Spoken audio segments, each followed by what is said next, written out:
Hello dear students, welcome back to my channel physics SPC ray optics and optical instrument का एक question. Monochromatic light is incident on a glass prism of angle A if the refractive index of a material of the prism is mu. A ray incident an angle theta on the face A B would get transmitted through the face A C. इस पर ध्यान दीजिए। Of the prism provided, चार choice दे रखी है और ये figure दे रखा है।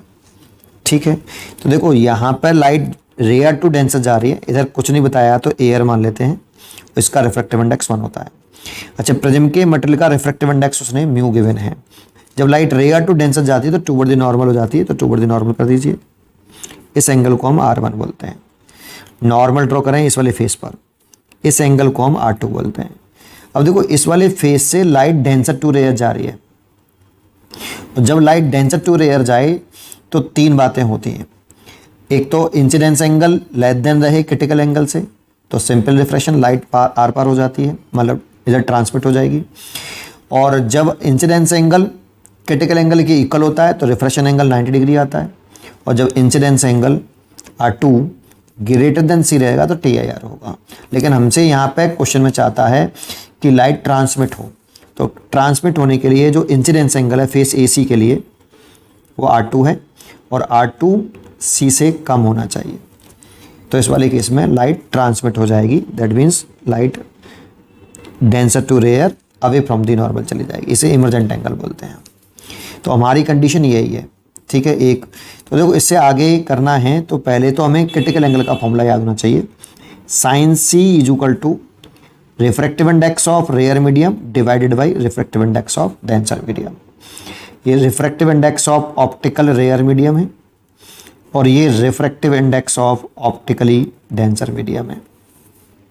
तो देखो इस दर एयर है और ये भी पता होना चाहिए कि जो डेंसर मीडियम का रिफ्रैक्टिव इंडेक्स है वो ज़्यादा होता है रेयर मीडियम से। तो देखो एयर है, इधर रिफ्रैक्टिव इंडेक्स 1 हो गया और इसका रिफ्रैक्टिव इंडेक्स ये तो रेयर मीडियम हो गया और ये हो गया डेंसर मीडियम। तो यहाँ लिखें साइन C निकालें तो sine C is equal to rare medium का रिफ्रैक्टिव इंडेक्स दैट मीन्स 1 और डेंसर मीडियम का रिफ्रैक्टिव इंडेक्स प्रिज्म के मटेरियल का म्यू दे रखा है। तो यहाँ से C लिखें तो साइन इनवर्स 1 अपॉन म्यू, ये वाला निकल आया। लेकिन फॉर्मूला हमें ये याद होना चाहिए क्रिटिकल एंगल का बेटा। ठीक है, इस तरह से याद होना चाहिए। ये बना लिया, C की value sine inverse 1 upon mu होगी। अच्छा, एक चीज़ और याद होना चाहिए हमें, इस प्रिज्म एंगल A और R1 R2 में रिलेशन, तो A equal to R1 plus R2 होता है ना।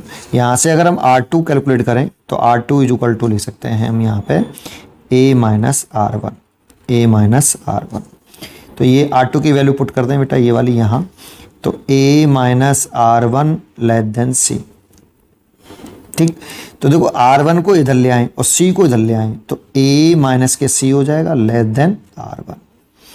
अब बोथ साइड में साइन लगा दें, साइन A माइनस के C less than sine R1। ये फर्स्ट इक्वेशन हो गई, है ना। अच्छा, अब इस वाले पॉइंट पर स्नेल्स लॉ लगाएं बेटा। P पॉइंट पर अगर हम स्नेल्स लॉ लगाएं, स्नेल्स लॉ अप्लाई करें तो इस मीडियम का रिफ्रैक्टिव इंडेक्स जो कि 1 है, इसी मीडियम में बनने वाले एंगल का sine that mean sine theta equal to इस मीडियम का रिफ्रैक्टिव इंडेक्स जो कि म्यू है और इसी मीडियम में बनने वाले एंगल का साइन का मल्टीप्लाई साइन R1। और यहाँ से हम साइन R1 निकालें तो म्यू को नीचे लेकर आएँ, sine theta upon mu equal to sine R1।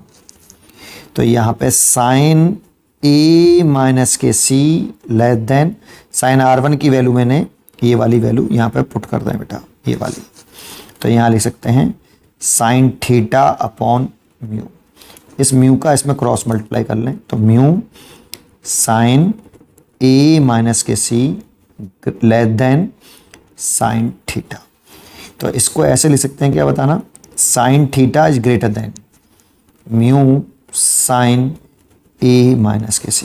देखो साइन थीटा ही तो ग्रेटर है इससे, इस वाली वैल्यू से साइन थीटा ही तो ग्रेटर है, तो साइन थीटा ग्रेटर रखा है मैंने, है ना। ठीक है, ये वैल्यू लेस देन है ना बेटा, ये वाली वैल्यू छोटी है साइन थीटा से, तो सही तो लिखा है, बस इधर उधर कर दिया। अच्छा, तो यहाँ से अगर मैं थीटा निकालूं तो greater than sine inverse bracket में म्यू साइन ब्रैकेट में ए माइनस के सी। अब सी की वैल्यू और पुट कर दो, theta greater than sine inverse mu sign bracket में ए माइनस सी की वैल्यू ये निकालिए, ये कितनी है, साइन इनवर्स 1/म्यू। ये तो ये वाली वैल्यू आ गई, देखो थीटा की वैल्यू ये इतनी हो गई थीटा की वैल्यू। तो चेक करते हैं कौन सी चॉइस है आपकी। तो थीटा ग्रेटर देन है एक तो देखो ये तो कॉस का फंक्शन है, ये भी कॉस का साइन का आ रहा है, तो ये तो गलत है, ये भी गलत है, और ग्रेटर देन वाला है, तो that means C choice is correct. उम्मीद करता हूँ कि आपको ये क्वेश्चन जरूर समझ में आया होगा। पढ़ते रहिए और खुश रहिए।